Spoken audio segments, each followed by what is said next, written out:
Imagine sitting in your own home, playing a game of cards with armed men who have come to hunt for a fugitive, knowing that the man they seek is hiding just feet away from you, sealed inside the wall behind your fireplace. Hello, and welcome back to If History Had Read It. Thank you for joining me here in our quiet corner of the internet. Find your comfortable position. Allow your body to grow heavy, to sink into the surface beneath you. Tonight, we will explore the immense weight of a secret, the quiet, constant tension of living a double life when discovery could mean utter ruin.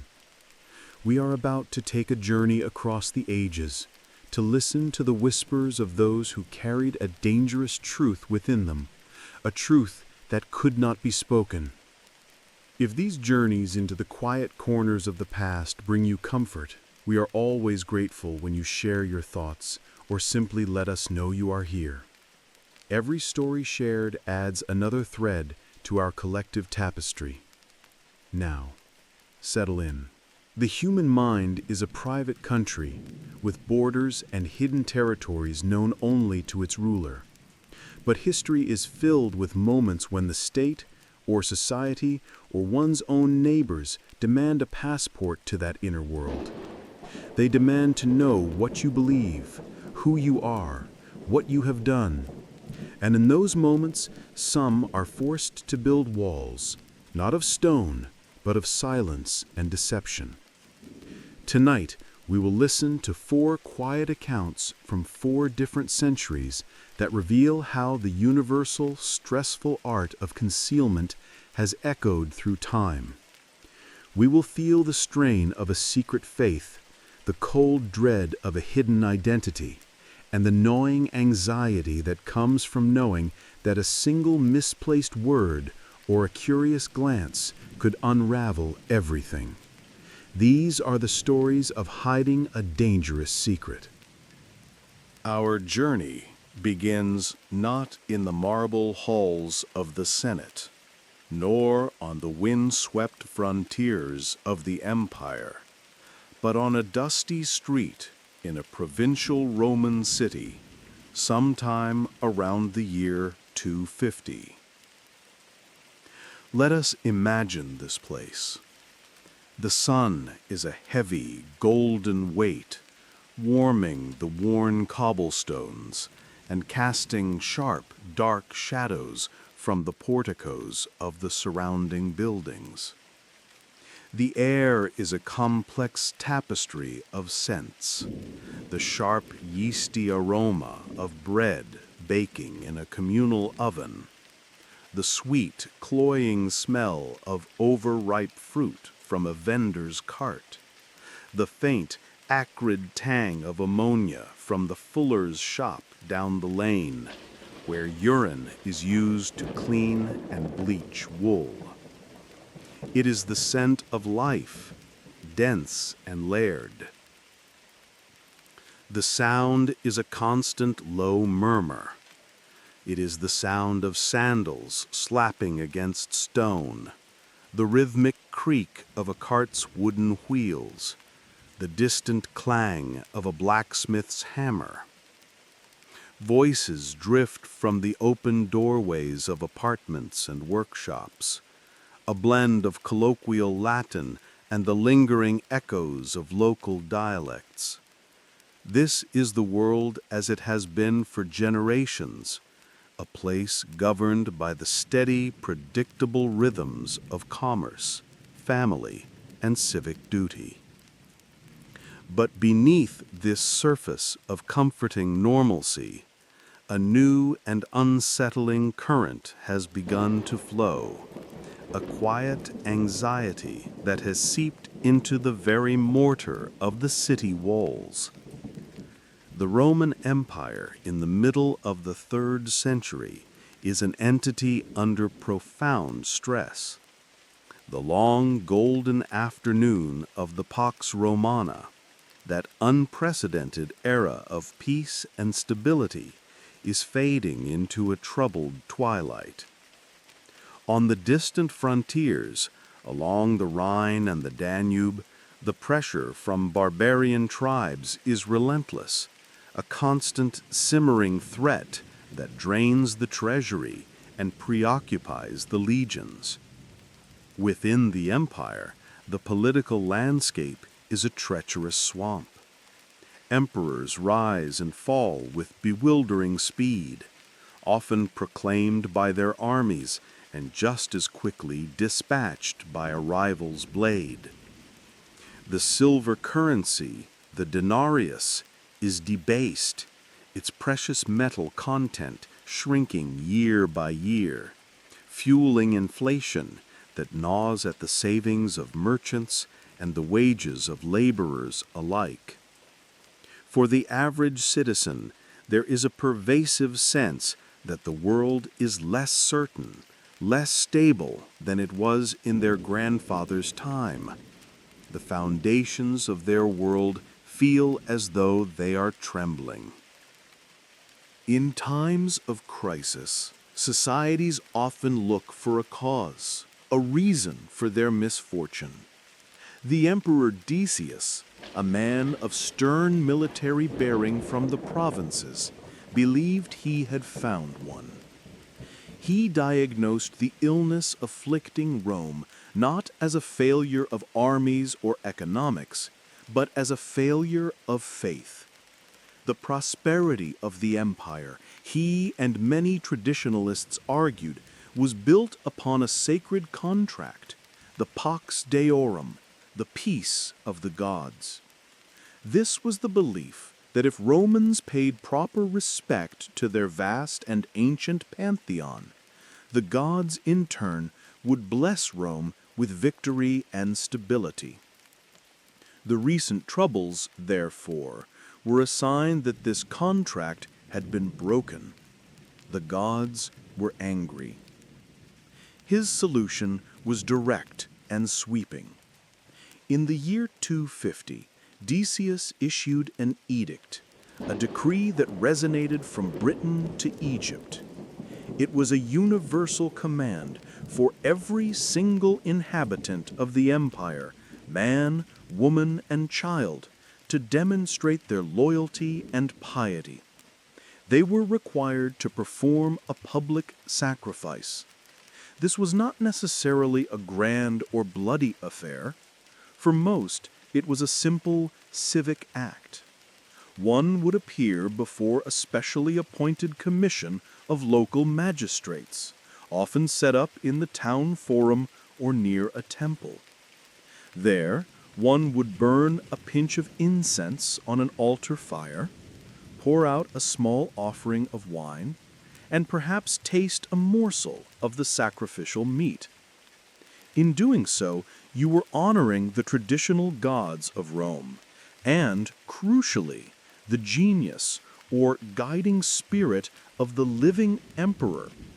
It was an act of allegiance, a reaffirmation of what it meant to be Roman.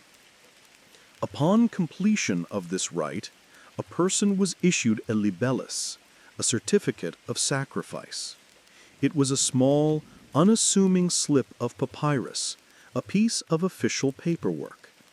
On it would be written the petitioner's name, a declaration that they had sacrificed in the presence of the officials, and the date, all countersigned by the magistrates themselves. This simple document became, overnight, the most important paper a person could possess. It was proof of conformity, proof of loyalty, proof of safety.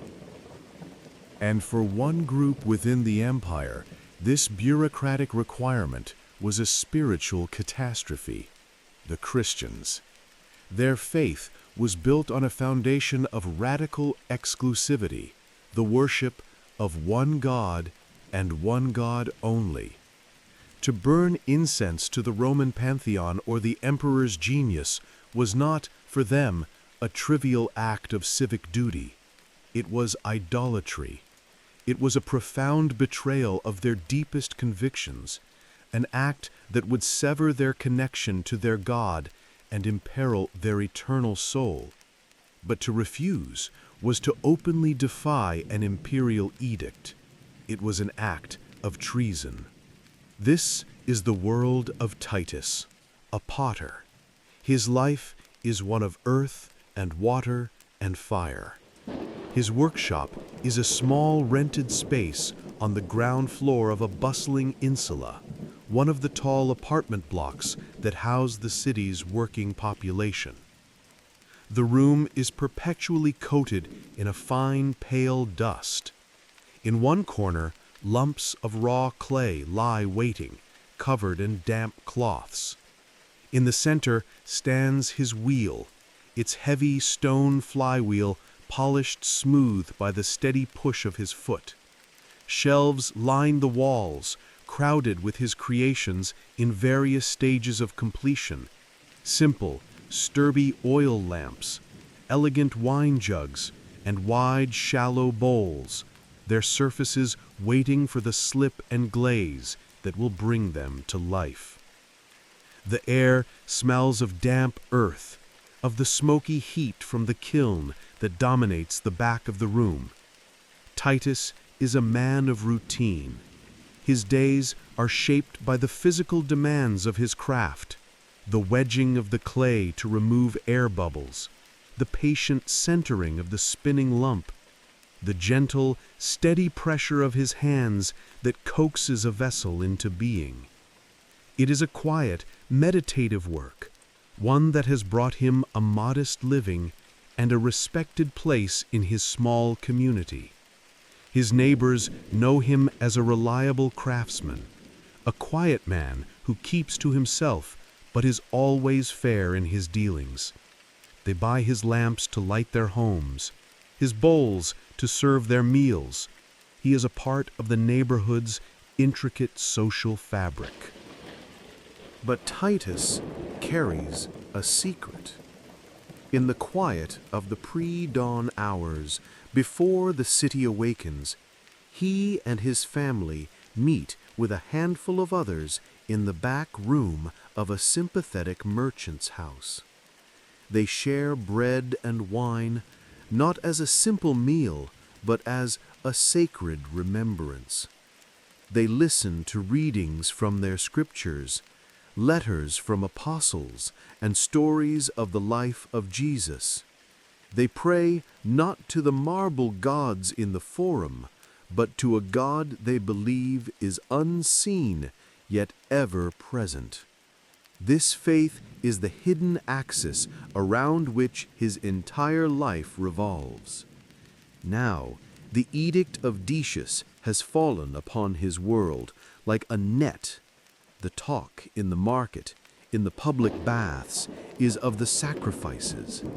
Neighbors proudly show their new libelli to one another, tucking the precious documents safely away. Officials have begun making rounds, politely but firmly inquiring if every household has complied. The pressure is a slow, tightening clamp. Every day, the risk of exposure grows.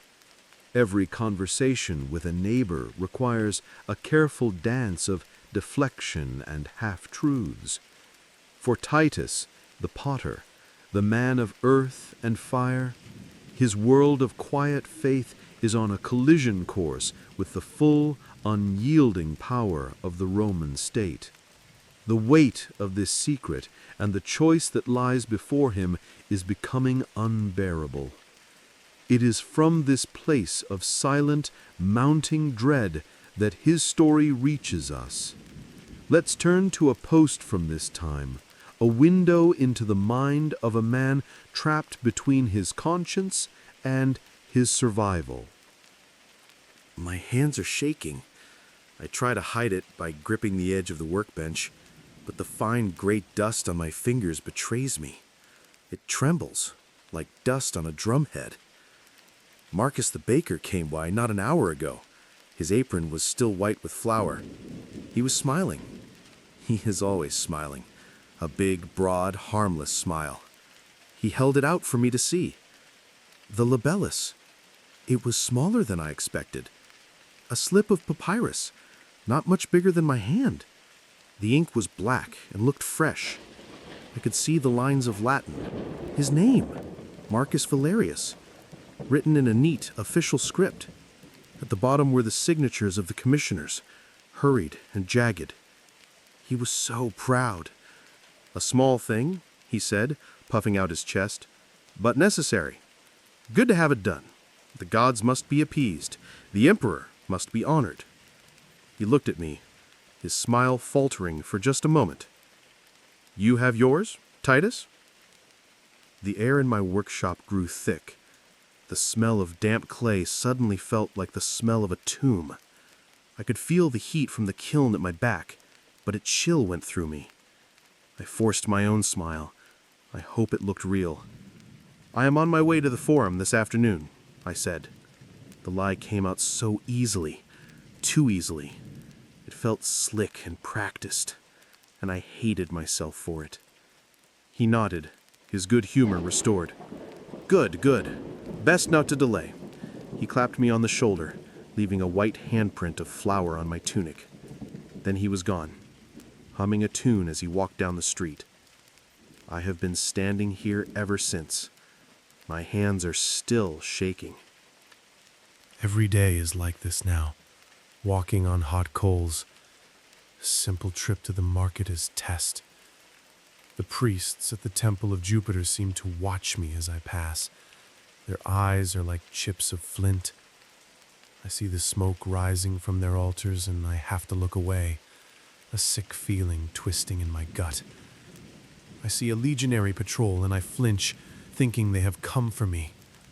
I see neighbors speaking in hushed tones and I am certain they are speaking of me, the quiet one, the potter who has not yet made his sacrifice.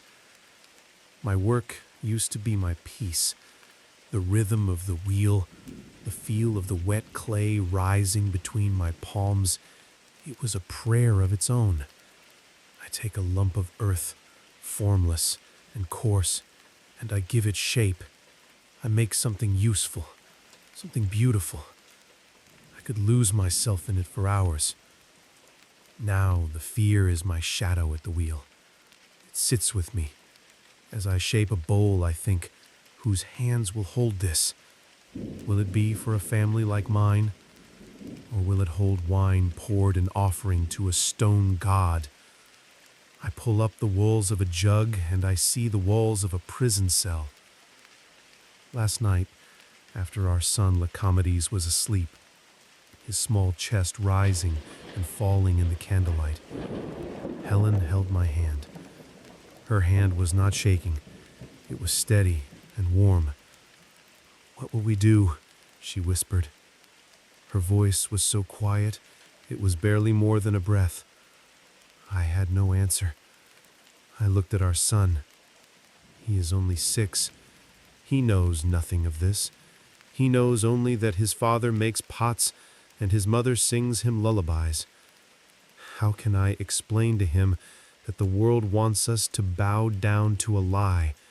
How can I teach him the Lord's Prayer at dawn and then walk him past a temple where men bow to an idol of the emperor? The lie is a poison. It has seeped through our door and is tainting the air in our home.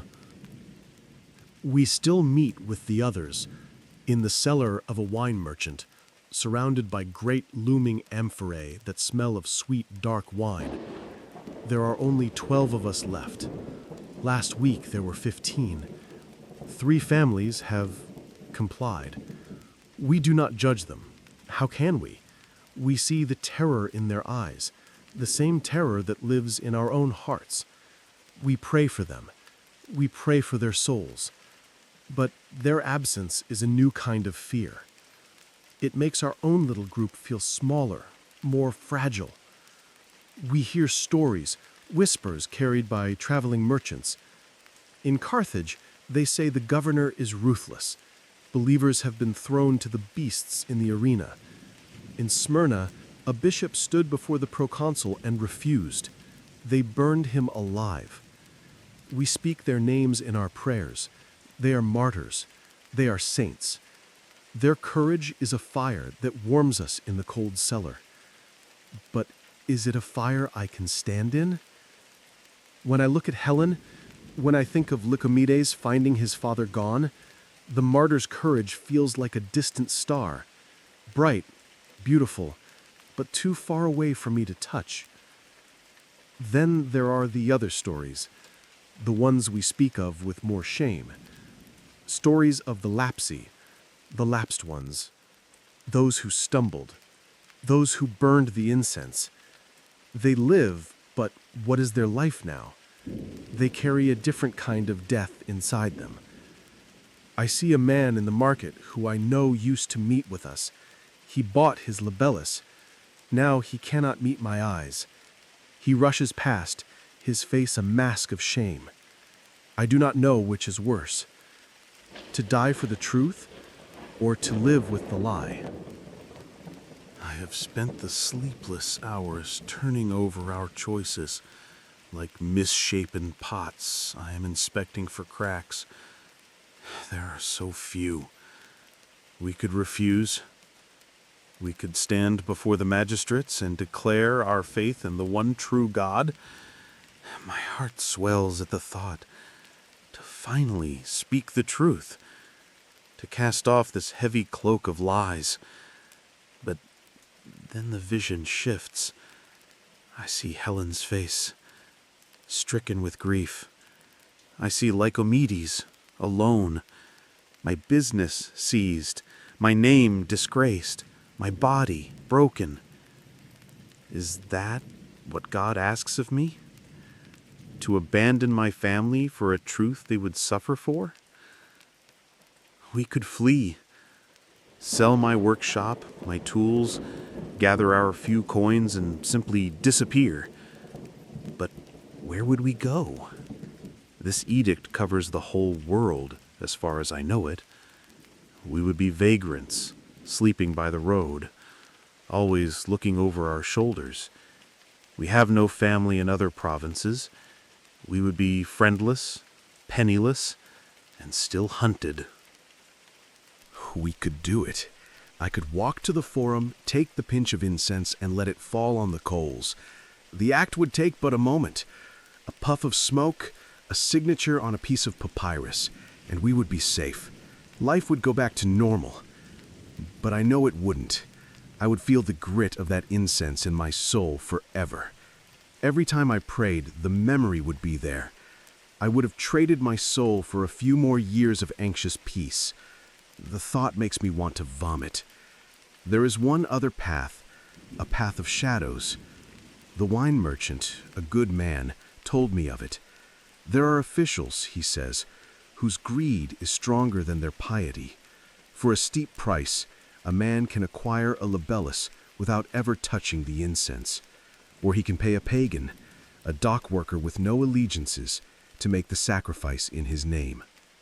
A lie bought with silver. It is still a lie.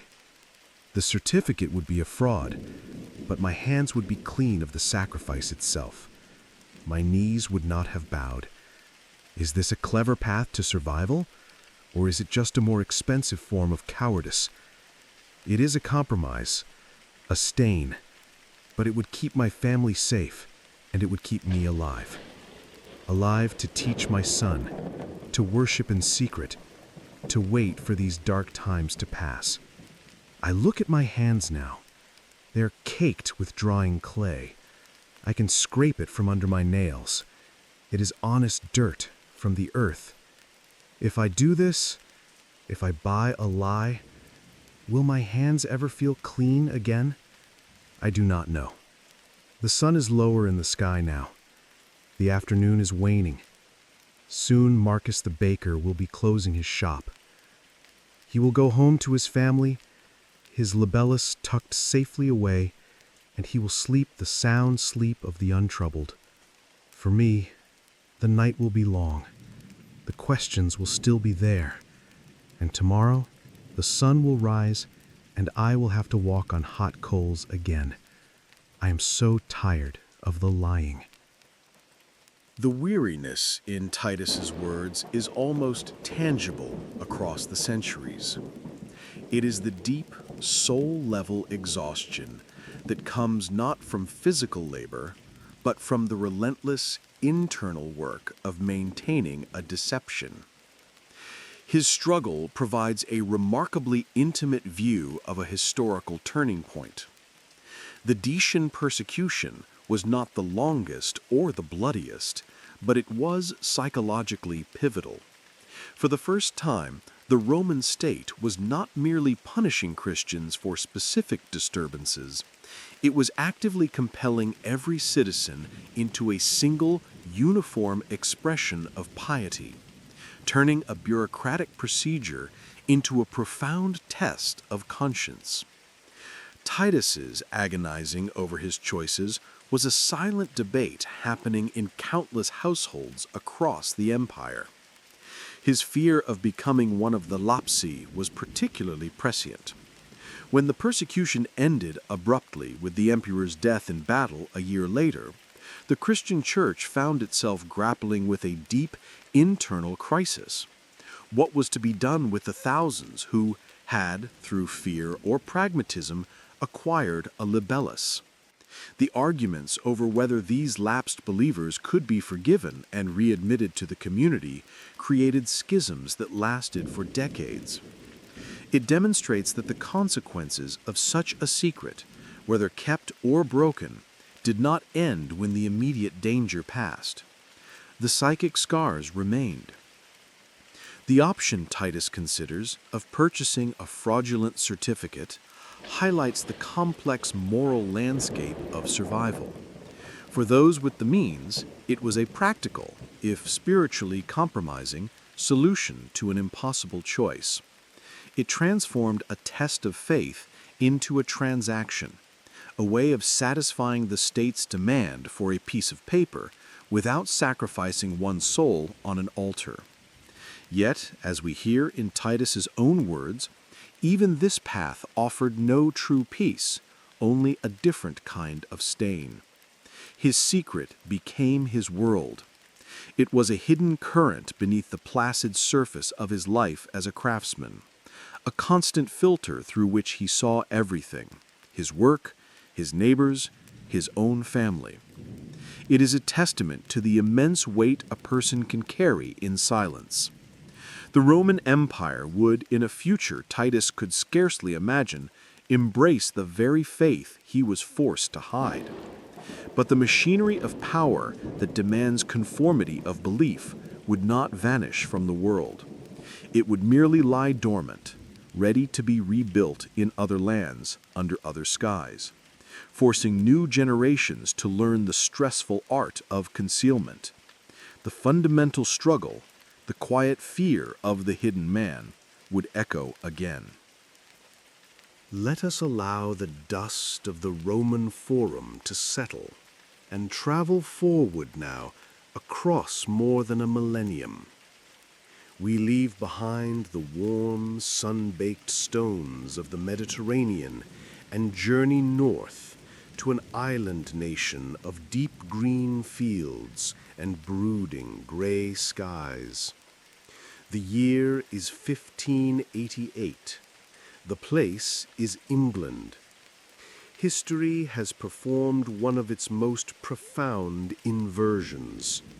The faith that Titus the Potter had to hide from the Roman authorities has become the established, powerful church of Western Europe. And yet, here in England, it is now the old faith, the forbidden faith. The act of hiding what one believes has begun again, with a new cast of characters, but with the same desperate human stakes. Imagine the English countryside in late autumn. The air is cool and damp, carrying the scent of wet earth and decaying leaves. A low mist clings to the hollows of the rolling hills, and the great oaks that dot the landscape are beginning to shed their leaves, their gnarled branches reaching like skeletal fingers into the pearly sky. The world is rendered in soft, muted tones of green, brown, and gray.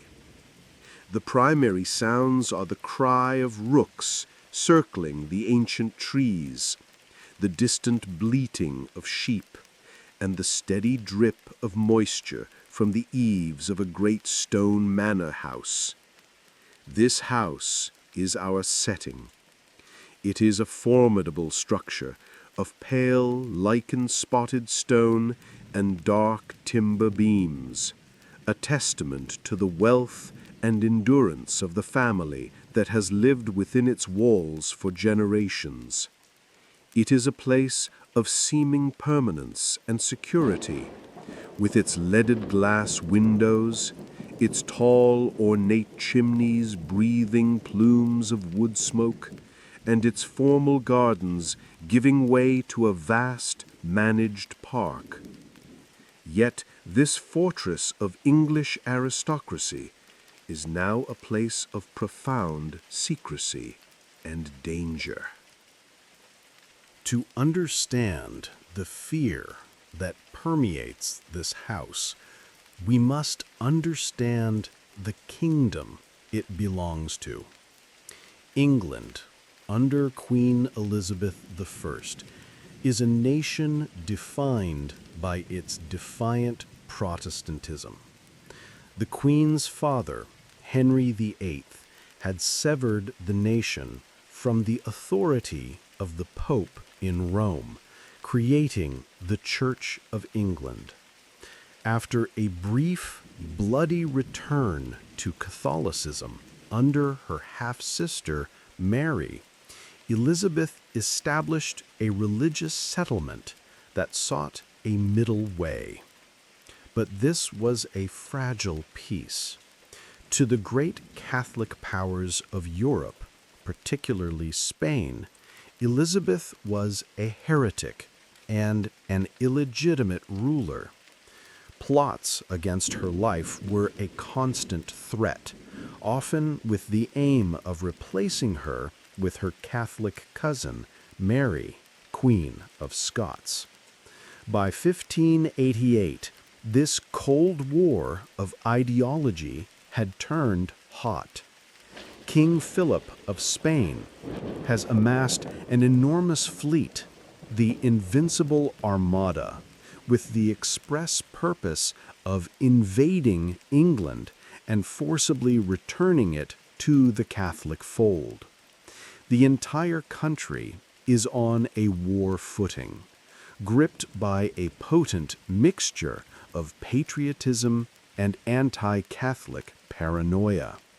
In this feverish atmosphere, an English Catholic is viewed with deep suspicion.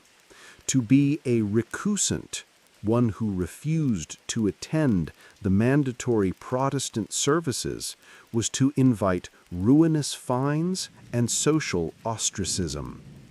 But to be a Catholic priest was to be considered a traitor. Priests, especially those trained in clandestine seminaries on the continent and smuggled back into England, were seen by the government as the vanguard of the invasion. They were believed to be spies and agitators, agents of the Pope and the King of Spain, sent to undermine the Queen's authority from within. An Act of Parliament in 1585 made it high treason for any priest ordained by Rome to simply be in England. The punishment for treason was not a simple execution. It was a carefully choreographed and brutal spectacle of being hanged, drawn, and quartered. And for those who harbored such a priest, the penalty was the same: death.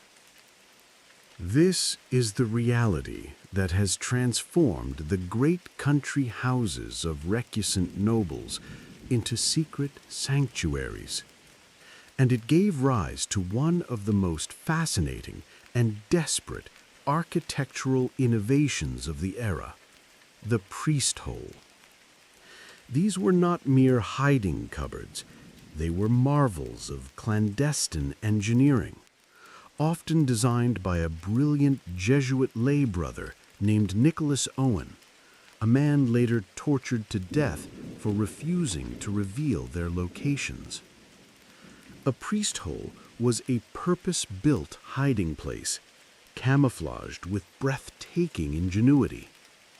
It might be a small, airless chamber concealed within the thick stone walls of a chimney stack, accessible only by removing a hearthstone. It might be hidden beneath the floorboards of the long gallery, or tucked away behind a false wall in a linen closet. These spaces were dark, cramped, and foul, designed for a man to wait in absolute silence for hours or even days, while the priest hunters, armed with warrants and sharp iron rods for probing walls, ransacked the house around him. Within this particular manor lives a man known to the world as Mr. Bird. He is the tutor to the Lord's two young sons. He is a quiet, scholarly man with a gentle demeanor and sad, thoughtful eyes. He is seen taking walks in the garden, a book of Latin poetry in his hand, or patiently guiding his pupils through their lessons in a sunlit room overlooking the park. His presence is unremarkable, his cover perfect. But when the family gathers in secret, often late at night in a small, secure chapel hidden in the attic, Mr. Bird becomes Father Thomas. His true purpose is not to teach rhetoric, but to administer the forbidden sacraments of the Catholic Church. He hears their confessions.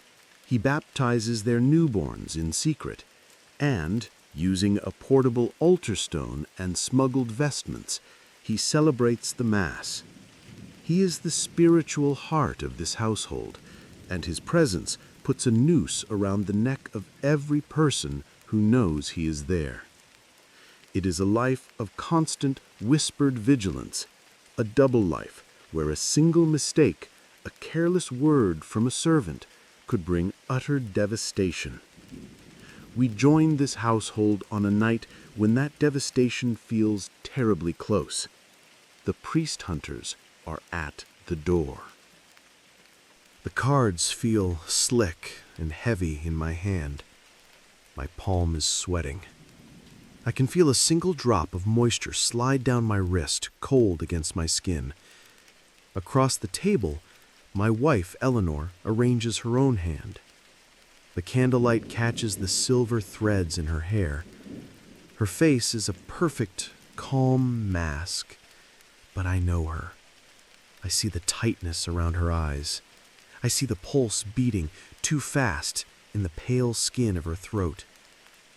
Our eldest son, Henry, sits beside her, pretending to study his cards with an intensity that only a boy of 15 can muster when he is trying to act like a man. The fire in the great hearth crackles and spits. It is the only cheerful sound in this room. All of our outward motions are normal. I pick up my goblet of wine. Eleanor discards a card. Henry shifts in his chair. We are a family of quality, passing a quiet evening in our own home, a picture of respectable domesticity. Then comes the sound. Thump, thump, thump. It comes from upstairs, from the west wing, directly above the nursery where the little ones are sleeping. It is a dull, percussive sound, the sound of the end of a heavy iron rod striking methodically against the oak paneling. They are prodding the walls, hunting for a hollow space, hunting for him. I take a sip of wine. It tastes of nothing. My throat is too dry. Eleanor meets my gaze for a fraction of a second. No words pass between us. None are needed. In that glance, we share the same frantic prayer. Let the wall be strong. Let the carpenter have been as clever as he claimed. They arrived just after dusk, a hammering at the main door that echoed through the entire house. I knew before the steward even announced them. It was Master Cavendish, the local magistrate, a man I have hunted with, a man whose children have played with my own. But tonight he was not a neighbor. He was the law. Behind him stood 4 others. Pursuivants, hard-faced men from London with cold eyes that missed nothing. They are professionals. They do this for a living, and for the bounty. Cavendish had the decency to look uncomfortable. He read the warrant in a low voice. A complaint had been lodged. Information received suggesting we were harboring a Jesuit priest. He had no choice, he said. He had to search the premises. I inclined my head, my face a polite stone. Of course, Master Cavendish, my house is an open book. We are loyal servants of Her Majesty the Queen. Every word felt like a stone in my mouth. As I led them into the hall, I heard the single, soft chime of a silver bell from the gallery above, the signal. It meant that Father Thomas had heard them. It meant that he was already moving, scrambling from his small room down the servants' passage to the great hearth in the library. While I was offering the hunters wine, he was pulling aside the tapestry, pressing the hidden catch, and folding himself into the darkness, into the wall. I think of him in there now, the priest hole. Nicholas, the little carpenter who built it, called it his ark of safety. He was so proud. He showed me how the stone of the fireplace surround could swing inward, how the soot from the chimney flue had been artfully smeared to hide the seams. Inside, it is barely the size of a coffin. It is utterly black. The air is thick with dust and the smell of old stone. He will be cramped, unable to stretch, his knees pressed to his chin. He has a small flask of water and a piece of hard bread, but he will not dare to make a sound.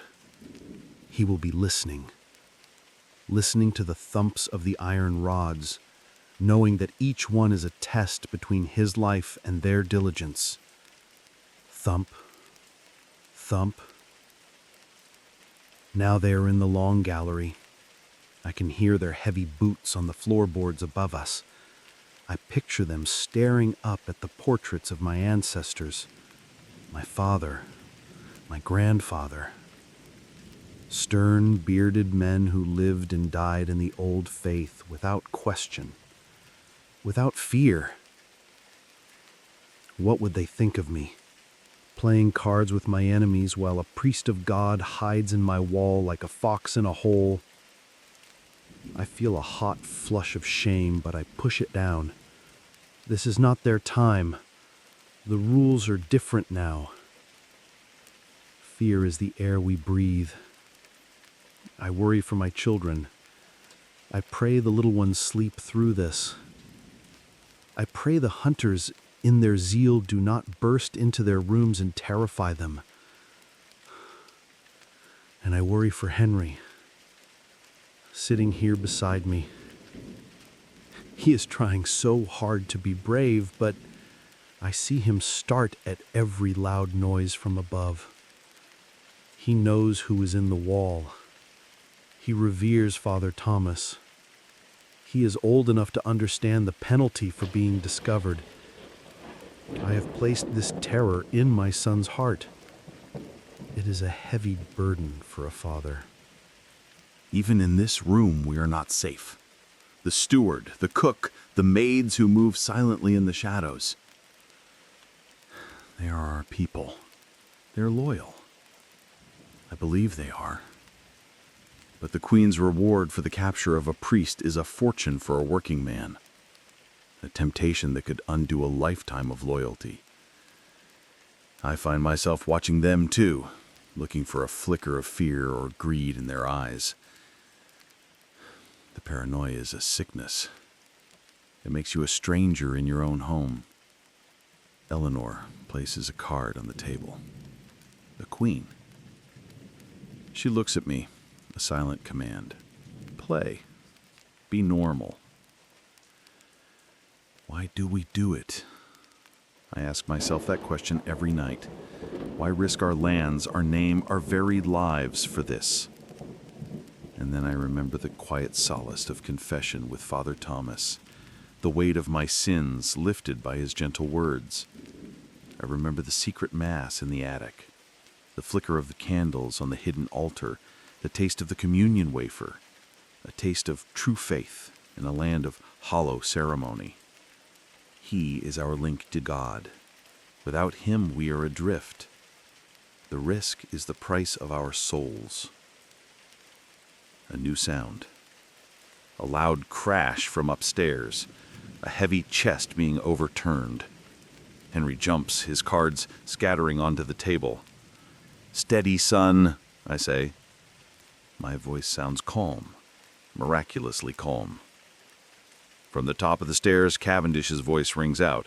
"Sir Richard, my apologies for the noise. This wardrobe is surprisingly deep."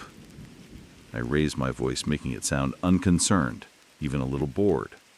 "Search where you must, Master Cavendish. You will find nothing but clothes and cobwebs." I look down at my hand. A king, a knave, a 10. A meaningless collection. The real game is not being played on this table. It is being played out in the walls of my house, in the silence and the darkness, with a man's life as the stake. The fire spits, and we wait for the next sound. Here we are left suspended in a moment of almost unbearable quiet. The true drama of Sir Richard's story unfolds not in the noisy search upstairs, but in the forced, brittle stillness of the great hall. It is a portrait of extreme psychological pressure, where survival depends on the ability to perform normalcy while one's entire world is on the verge of collapse. The slickness of the cards, the taste of the wine, the crackle of the fire, every mundane detail is amplified, charged with the terrifying reality of the man hidden just feet away. These harrowing nights were a grimly recurring feature of life for England's recusant gentry. A search by a pursuivants was not always a brief affair. They could take over a house for days, systematically tapping walls, pulling up floorboards, and measuring rooms to find discrepancies that might betray a hidden chamber. The family had to live with the hunters, eating at the same table, maintaining a facade of polite cooperation, while the man they were protecting endured unimaginable conditions of darkness, silence, and fear. The architect of so many of these sanctuaries, the Jesuit brother Nicholas Owen, was a figure of legendary courage. Known as Little John for his short stature, he possessed an architectural genius for concealment. For nearly 2 decades, he traveled from one Catholic house to another, constructing these ingenious hiding places that saved hundreds of lives. His own end was tragic, but a testament to his resolve. Captured in 1606, he was subjected to horrific torture to force him to reveal his secrets. He died under the strain, never betraying the locations of the holes he had built or the names of the priests he had protected. Sir Richard's secret was of a different nature than Titus's. The Roman potter's faith was a secret held within his own mind and soul. Sir Richard's secret was a living, breathing man. The concealment was not purely psychological, but physical, architectural. The home itself, the ultimate symbol of security and family, was transformed. It became both a sanctuary and a trap, its walls containing a truth that could either save its inhabitants' souls or lead to their brutal execution. It was a secret built of stone and timber as much as of silence and prayer. But this method of hiding, of walling off the sacred from the profane world, is not the only way a forbidden faith can survive. What happens when a secret cannot be confined to a dark hole? What if it must exist in the daylight, passed down through generations, not in hidden rooms, but in plain sight, disguised as something else entirely? To find the answer, we must journey eastward, across continents and oceans, to an island nation that perfected the art of hiding a religion by weaving it into the very fabric of its opposite. We leave the damp, misty Isle of England and travel now across the great landmass of Asia to the volcanic archipelago of Japan. Our journey takes us to the year 1640. We have moved forward only half a century in time, but we have entered a world that is culturally a universe away. In England, the secret faith was hidden in the dark, walled off from the world. Here, in the coastal villages of southern Japan, we will find a secret that survived by hiding in plain sight, concealing itself behind the face of its adversary for more than 2 centuries. Let us imagine a small village, nestled between the steep green slopes of a mountain and the vast gray expanse of the Pacific Ocean. The air is heavy with the smell of salt and drying fish, mingling with the clean, sharp scent of pine from the forested hills and the faint, sweet perfume of incense drifting from the local Buddhist temple. The sounds are of the sea, the ceaseless rhythm of waves on a beach of dark volcanic sand, the cries of gulls, the groan of fishing boats straining against their ropes. This is punctuated by the sounds of village life, the rhythmic clack-clack of a handloom from an open-fronted house, the cheerful shouts of children, the murmur of conversation from women mending nets by the shore. Life here in the early Edo period is governed by a profound sense of community and conformity. The village is a single organism. Houses are built of dark wood and translucent paper screens, offering little in the way of privacy. Everyone knows everyone else's business, their lineage, their duties. Society is a rigid structure, a pyramid with the shogun at its apex, and every individual has their designated place. To deviate from the norm, to challenge tradition, is not merely a personal choice. It is a threat to the harmony of the whole community, a disruption that will be swiftly and efficiently corrected. Into this traditional and deeply ordered society, a foreign seed had been planted a century earlier. In the mid-1500s, Portuguese ships brought missionaries, chief among them the Jesuit Francis Xavier. For a time, in what is sometimes called Japan's Christian century, their faith flourished. It found fertile ground, particularly here in the southern islands of Kyushu, and a number of powerful feudal lords, or daimyo, converted, compelling their subjects to do the same. Churches were built, Mass was celebrated openly, and the symbols of Christianity became a common sight. But the winds of power shifted. The Tokugawa clan unified Japan, establishing a shogunate that would rule for over 250 years. These new rulers came to view Christianity with immense suspicion. They saw it not as a personal faith, but as the ideological spearhead of European colonial ambition. They looked at the Spanish conquest of the Philippines and saw a terrifying possible future for their own nation. The foreign faith, they decided, was a disease that must be purged. The final bloody act that sealed the fate of Japanese Christianity was the Shimabara Rebellion of 1637. It was a huge and desperate uprising of peasants, many of them Christian, against the oppressive rule of their local lord. The shogunate crushed the rebellion with overwhelming force, slaughtering tens of thousands. After this, the hammer fell.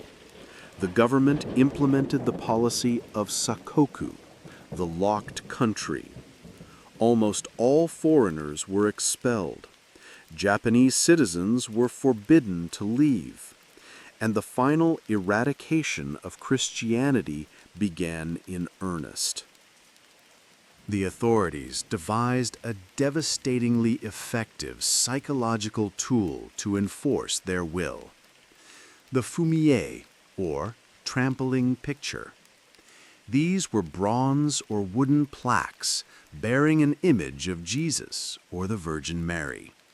Once a year, every single man, woman, and child in a suspected community would be forced to assemble and, one by one, publicly step on the image.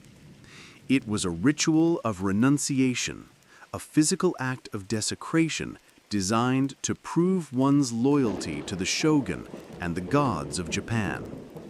Any hesitation, any flicker of reverence for the image was a death sentence. Those who refused were imprisoned, subjected to horrific tortures, and executed. Within a generation, open Christianity in Japan was extinguished, or so it seemed. For some communities, the faith did not die. It went into hiding. They became the Kakure Kurishitan, the hidden Christians. With no priests, no Bibles they could read, and no contact with the outside Christian world, they were utterly alone. Their faith became a secret, passed down from parent to child, a fragile oral tradition preserved in the face of annihilation. But they could not simply hide in a cellar. They had to live as members of their village, participating in the life of the Buddhist temple and the local Shinto shrine. Their survival depended on an ingenious, centuries-long act of religious camouflage. They created a syncretic faith, blending the outward forms of Buddhism with the hidden heart of Christianity. Their most poignant creation was the Maria Kannon. To the local magistrate, it was a simple statue of Kannon, the Buddhist bodhisattva of mercy, a familiar and beloved figure. But the hidden Christians knew the truth. They commissioned artisans to carve these statues with subtle, secret signs. Perhaps the figure's posture was not quite traditional, or it was shown cradling a child in a way that was more reminiscent of a Madonna.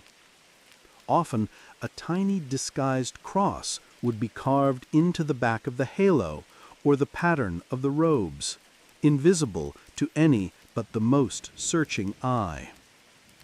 They would pray before the image of the merciful Bodhisattva, but in their hearts they were praying to the Holy Mother.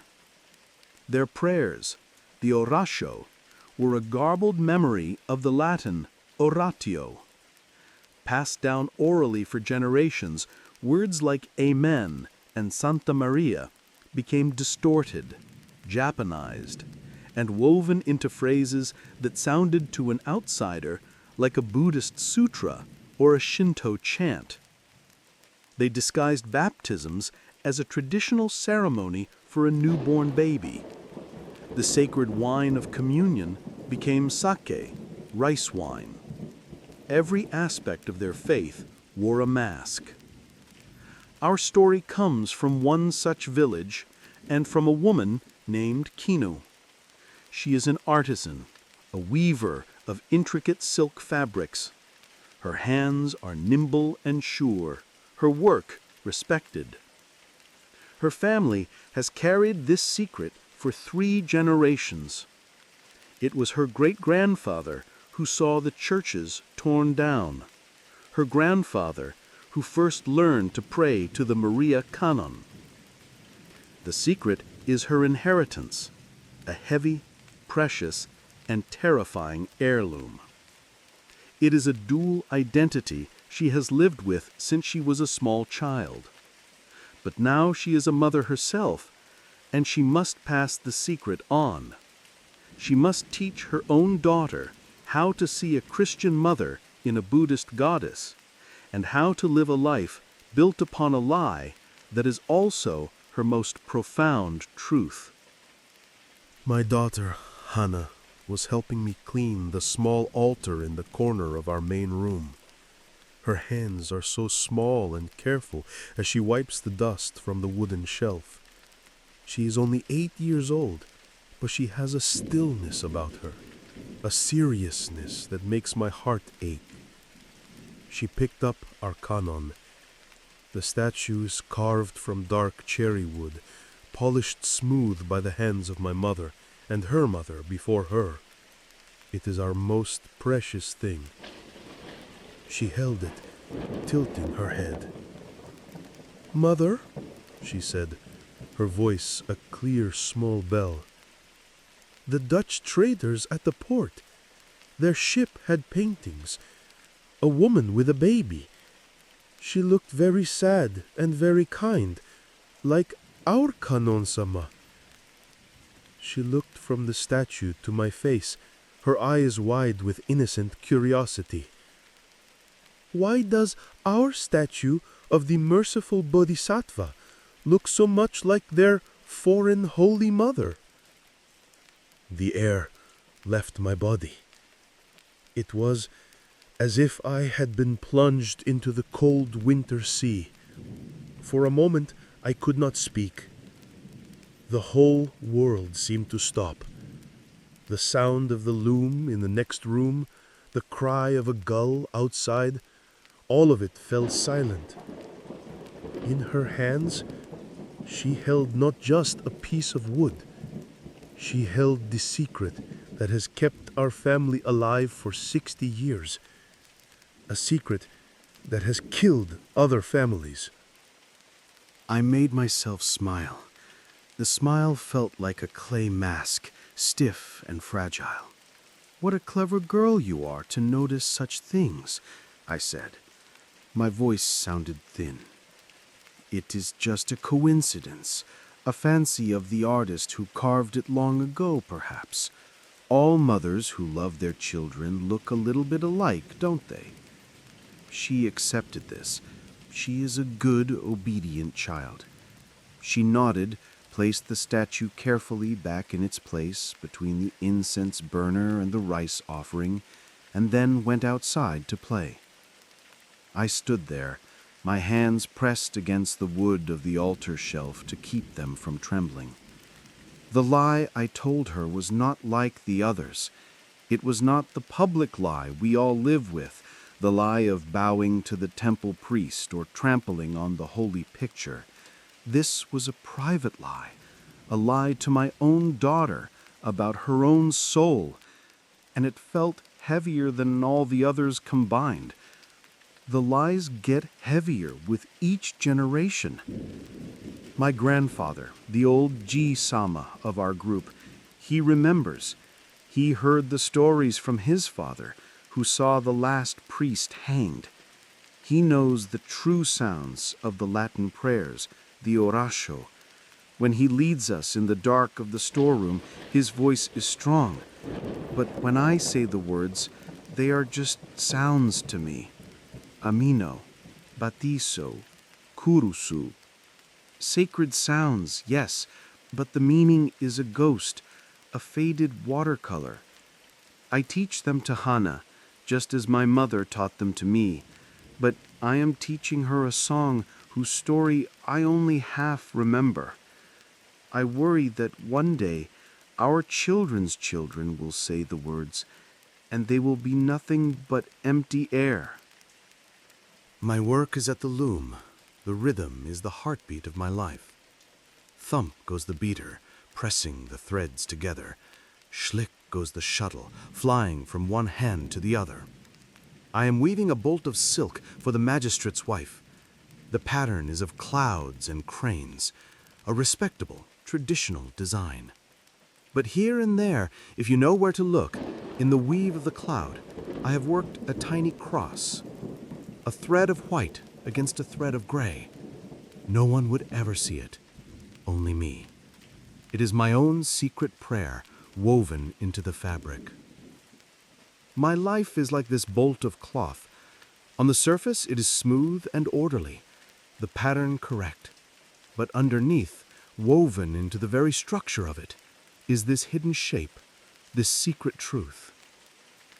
There is a day each year when the secret almost tears the cloth apart.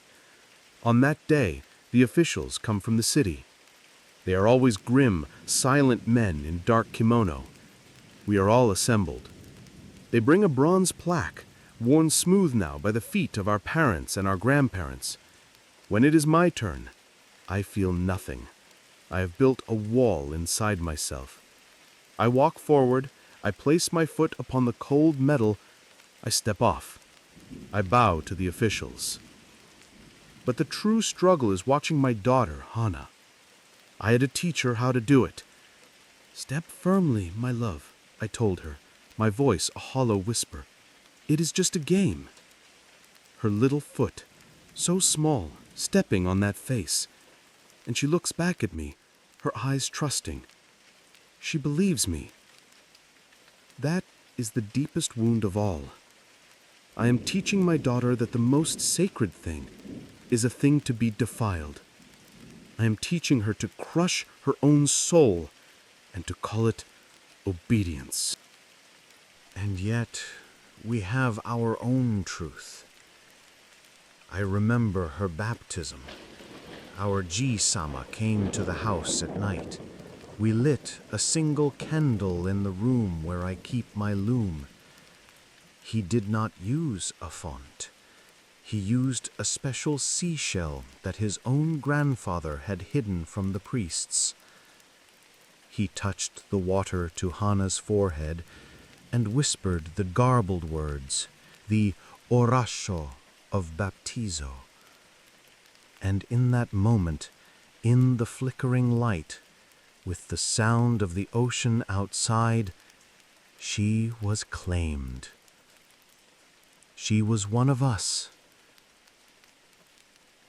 Our secret world is so small, so fragile, but it is real.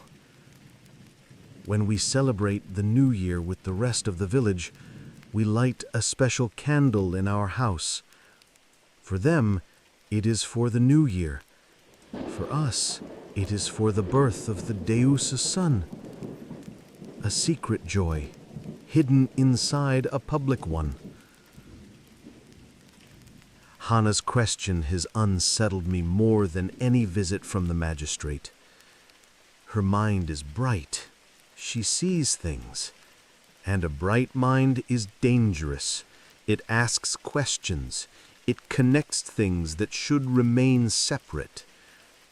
Soon she will be old enough to understand. But when is that? When can I untell the lie? When can I look at her and say, the canon we pray to is not canon. The prayers we whisper are not for Buddha. Our whole life, the one you see, is a mask. At what age can a child hold the death of her entire family in her small hands and not drop it? I am at my loom now. The last light of the day is fading. My fingers fly back and forth, weaving the gray and white threads. The secret crosses appear and disappear in the growing twilight. The lie I told my daughter today feels like a new thread, a dark one, that I must now weave into the pattern forever. It is the thread of her protection, but it feels like the thread of her betrayal. I close my eyes and I pray, not with the empty sounds, but with the silence of my heart. I pray to the merciful face of the Bodhisattva on my altar, and I pray that the Holy Mother who hides behind her face will understand and will give me the strength to keep weaving this impossible, terrifying, beautiful cloth. Kenu's story reveals a different kind of spiritual endurance, one defined not by sudden moments of terror, but by a long, slow, quiet ache. Here, the secret is not a man in a wall, but a fragile ghost living inside a machine of conformity. The greatest threat was not always the magistrate's sword, but the slow, inevitable tide of forgetting. The burden she carries is twofold: the fear of being discovered by the outside world, and the fear of the secret itself dissolving from within, its meaning lost to the very children she is trying to protect. This act of cultural and religious camouflage was astonishingly successful. For over 250 years, these communities of hidden Christians survived in complete isolation. They preserved a version of their faith with no priests, no Bibles, and no contact with Rome. An act of spiritual resilience with few parallels in human history. The silence was finally broken in 1865. After centuries of seclusion, Japan was reopening to the West, and French priests built a new church in Nagasaki. A group of nervous villagers approached the priest and, in whispered tones, asked him 3 questions to verify his faith. Did he owe allegiance to the Pope in Rome? Did he venerate the Virgin Mary? And was he celibate? When the priest answered yes to all 3, the villagers revealed themselves, and the stunned world learned that a branch of the Christian faith had survived, Lazarus-like, against all odds. Yet history provides a final, poignant twist. When the Catholic Church attempted to re-educate these communities and correct their impure practices, many refused. Their faith, with its Maria Canong and its Japanized Orasho, was no longer a temporary disguise. After generations of isolation, it had become their unique and authentic tradition. They had hidden their religion so effectively that they had, in a sense, created a new one, and they were not willing to give it up. Kinna's secret was a complex tapestry of belief and deception, woven to protect a sacred inheritance. But secrets are not always a matter of faith or divine truth. As we move into the modern age, the machinery of the state, now armed with new and powerful tools of surveillance and bureaucracy, turned its gaze upon a new kind of heresy: forbidden political thought. In this new world, the thing that could destroy you might not be a hidden prayer or a sacred object, but a forgotten membership card, a name on a list, an entry in a file cabinet. For our final story, we journey to a world of scientific discovery and widespread suspicion, where a man's past could become a weapon aimed directly at his future. We have journeyed through secrets of faith hidden in the heart, in the walls of a house, and behind the mask of another religion.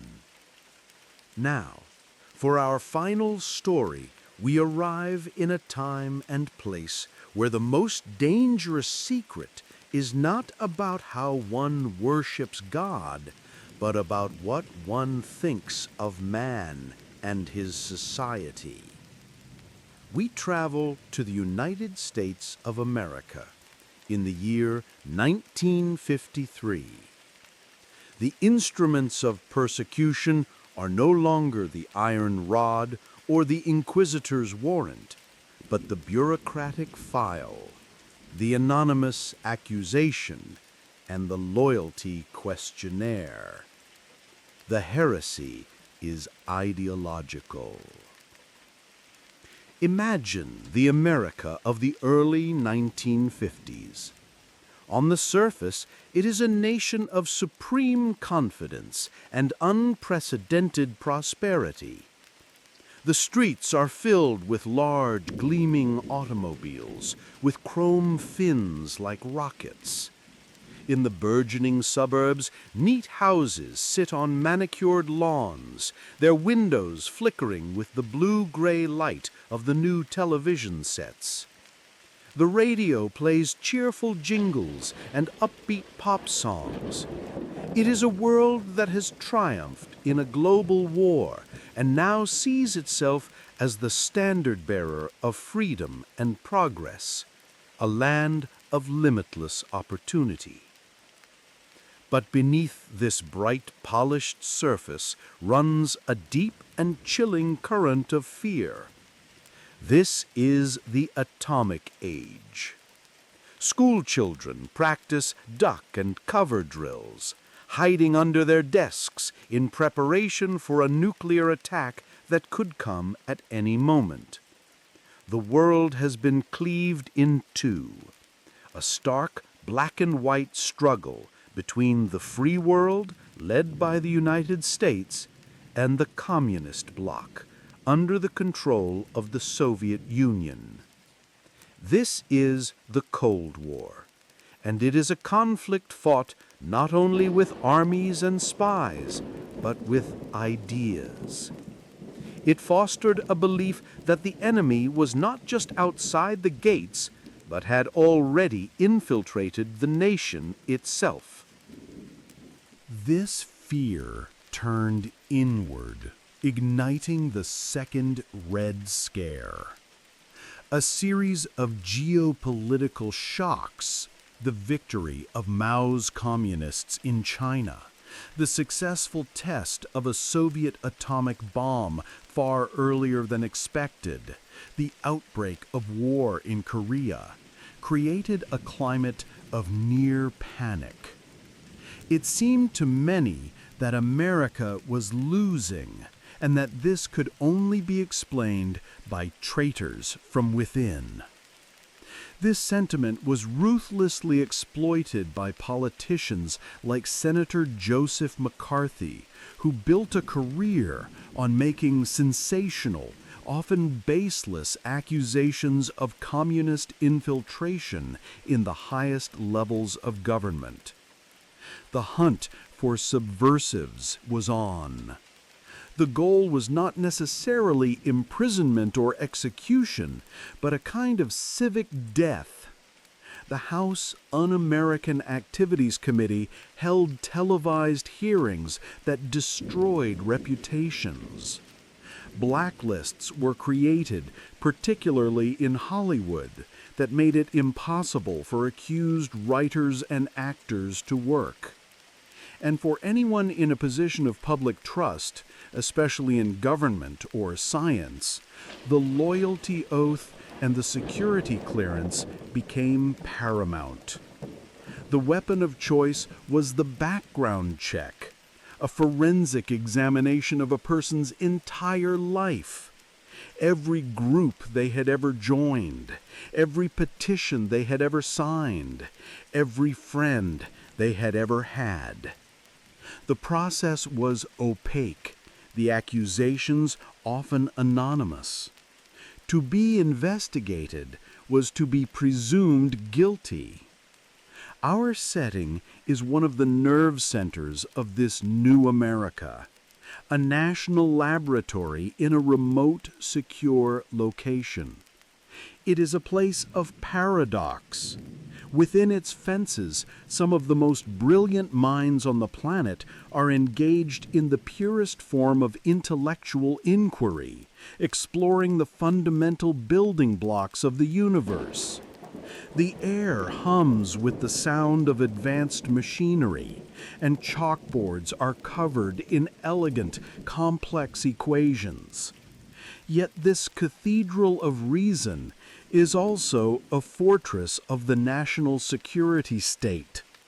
It is surrounded by barbed wire and guarded by armed men. The scientists who work there are subject to constant surveillance. Their mail is read, their calls monitored. They are both the nation's greatest intellectual asset and its most deeply suspected class. This suspicion arose from the scientists' very nature. Their work required a spirit of open inquiry and international collaboration that was antithetical to the rigid, paranoid dogma of the Cold War. Furthermore, many of them had come of age during the Great Depression of the 1930s, a time when capitalism appeared to be a catastrophic failure. In their youth, driven by a desire for social justice, many had been drawn to left-wing causes, attending meetings of socialist or even communist-affiliated groups. At the time, it seemed like a natural, idealistic response to a world in crisis. This is the world of Arthur, a physicist. He is in his late 30s, a respected and brilliant member of his research team. He loves his work. For him, physics is a kind of poetry, a way to understand the deep, hidden logic of existence. He has a wife, 2 children, and a comfortable home in the government-built town just outside the laboratory's gates. He is, by all appearances, living the American dream he is helping to defend. But Arthur has a secret. It is a secret buried 15 years in the past. As a college student in 1938, appalled by the poverty he saw around him and the rise of fascism in Europe, he joined a student socialist league for 1 academic year. He attended a handful of meetings in dusty lecture halls, drank cheap coffee, and engaged in passionate, abstract debates about Marx and social equality. It was a brief, youthful flirtation with radical ideas, an intellectual exercise he had long since forgotten, like a final exam from a class he barely remembered. Now, it is 1953, and Senator McCarthy is at the height of his power. A new executive order has mandated a fresh round of security reviews for all federal employees with stricter criteria. The FBI is pulling old files, re-interviewing old associates. Arthur's forgotten youthful association is no longer a memory. It is a fact, recorded on a piece of paper, buried in a government file in Washington, D.C. And that single fact, unearthed in the current climate, has the power to unravel his entire world. The secret he must now hide is his own past. It started with a piece of paper in a manila envelope, the kind they use for internal lab memos. It was sitting on my desk this morning, next to a stack of printouts on neutron scattering cross-sections. The language was sterile, bureaucratic. In accordance with Executive Order 10450, it said, all personnel will be subject to an updated security review to ensure that their employment is clearly consistent with the interests of national security. I read it twice. Then I read it a third time, and the formulas and figures on the printouts next to it seemed to blur into meaningless squiggles. A cold, heavy feeling settled in my stomach. It felt like I had swallowed a stone. They're rechecking everyone, pulling all the old files. And I know what's in mine.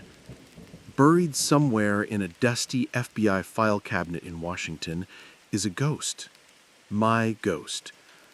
It's 15 years old. 1938. I was a sophomore in college. The world was falling apart. The bread lines were still fresh in everyone's memory, and Hitler was marching into Austria.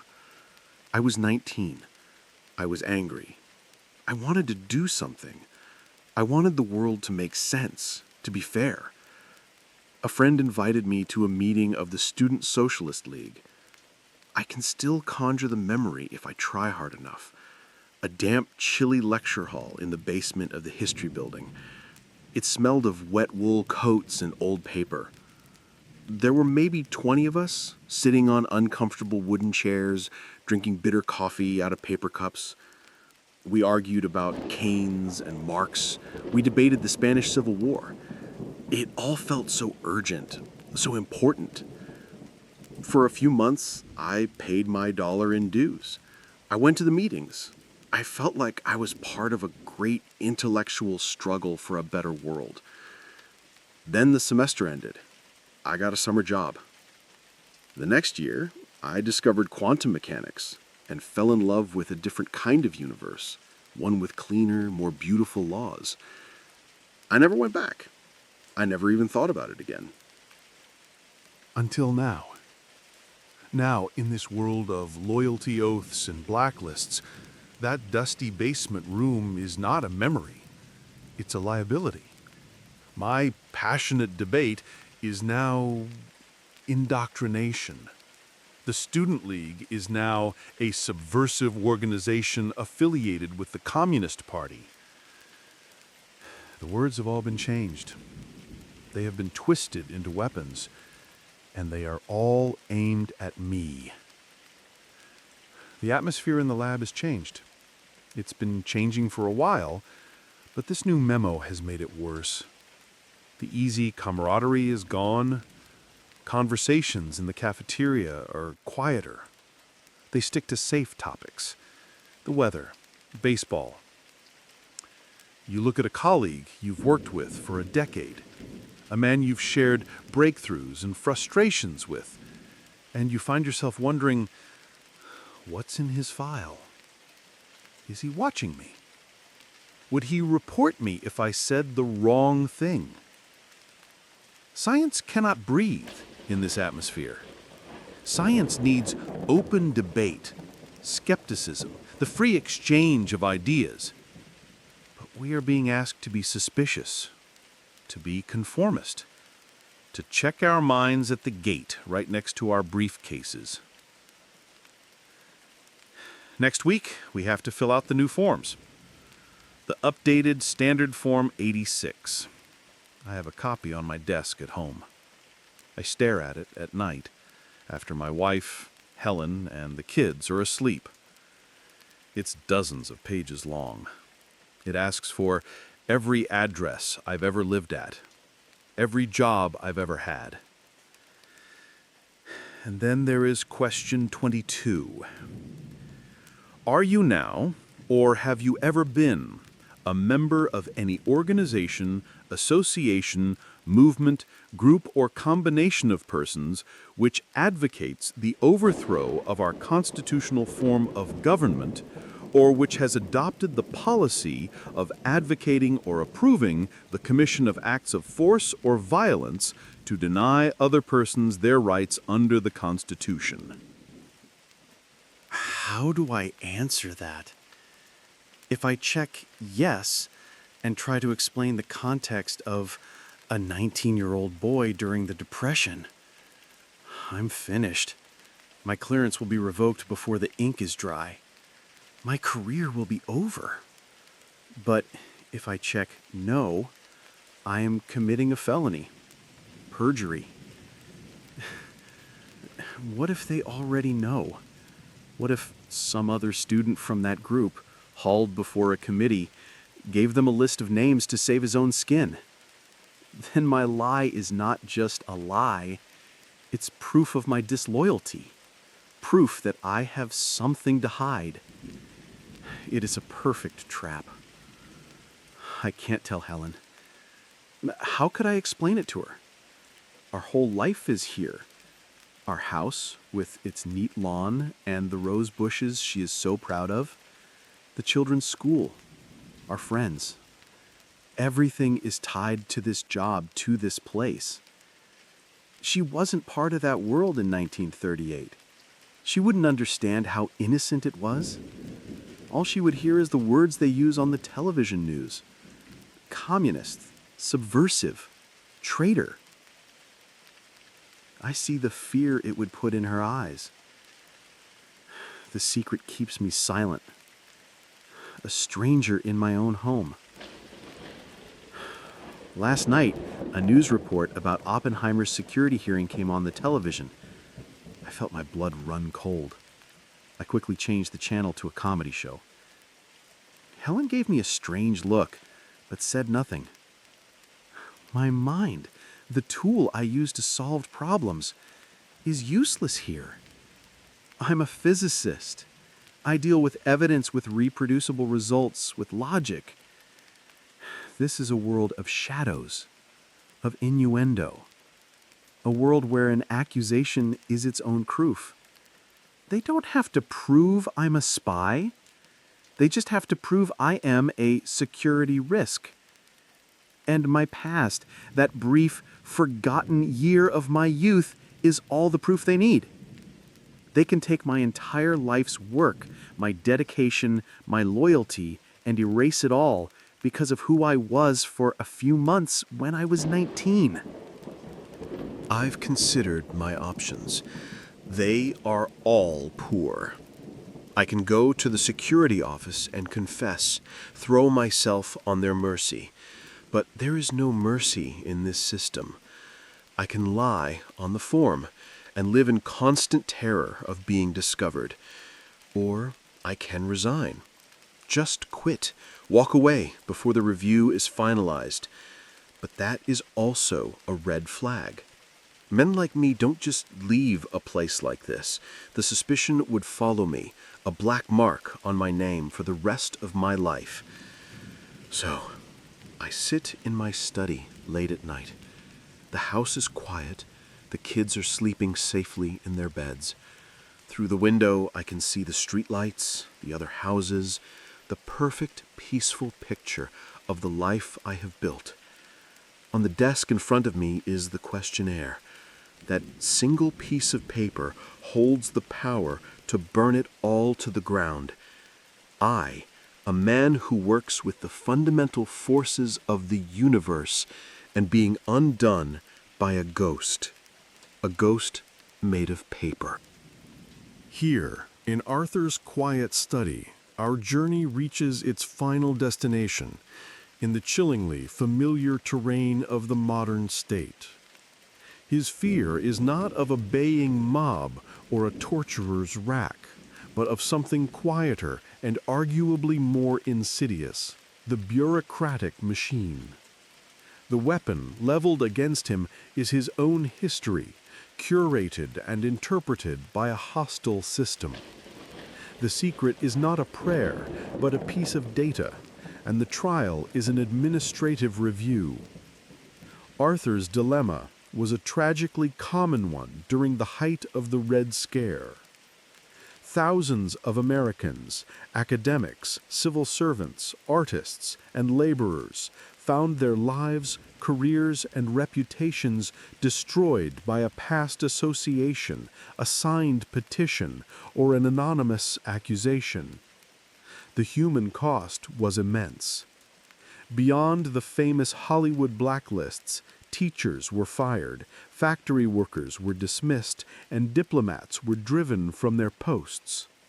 The goal was to enforce a rigid conformity of thought, and the result was a climate of pervasive fear that stifled dissent and poisoned public discourse.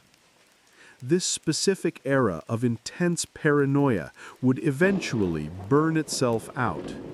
Senator McCarthy, having overreached with his attacks on the U.S. Army, was formally censured by his Senate colleagues in 1954, and his political influence collapsed. Over the following years, a series of Supreme Court decisions began to rein in the worst excesses of the loyalty security programs, reestablishing stricter standards of evidence and due process. The fever, in time, would break, but it left deep and lasting scars on the lives of those it touched and on the nation's psyche. Arthur's secret is, in some ways, the most personal and inescapable of all those we have witnessed tonight. One cannot discard one's own past. His conflict was not with a foreign god or an invading army, but with his younger self. To survive, he was being asked to either lie about who he was or to confess and accept the world's condemnation of a part of his life he had long since moved beyond. His fear, though born of filing cabinets and Cold War politics, resonates with the same human dread felt by the Roman potter, the English nobleman, and the Japanese weaver. It is the timeless anxiety of being fundamentally misunderstood, of having a single part of one's life judged out of context, and the profound human need for a place, whether in the soul or in society, where one does not have to hide. Across 4 different centuries, in 4 vastly different worlds, we have heard the quiet echoes of the same human struggle. A Roman potter, an English nobleman, a Japanese weaver, and an American scientist. Their lives were separated by immense gulfs of time and culture. The truths they sought to protect, a forbidden faith, a hunted man, a camouflaged tradition, a forgotten political ideal, were unique to their circumstances. And yet, the burden they carried was the same. It is the immense weight of the double life, the constant, draining performance, the fear that a single misstep, a curious glance from a neighbor, or a name in a file could bring ruin. It is the profound isolation that such a secret creates, sometimes cutting them off, even from those they love the most. Their stories remind us that the demand for absolute conformity, whether by an emperor, a queen, a shogun, or a committee, forces ordinary people into extraordinary silent endurance. They show us that the deepest conflicts are often not fought on battlefields, but in the quiet, hidden spaces of the human heart. But now, let these stories and their burdens gently fade. The vigilance of the potter, the tension of the nobleman, the anxiety of the weaver, and the desperation of the scientist, they belong to the past. Let the weight of their secrets go. Unlike the lives we have witnessed, your mind can be a true sanctuary tonight. There is nothing to hide here, no one to perform for. The darkness is not a place of danger, but a place of peace. Allow the silence to be a comfort, not a threat. Let your own thoughts be quiet. May your rest be peaceful and your dreams be untroubled. Until next time.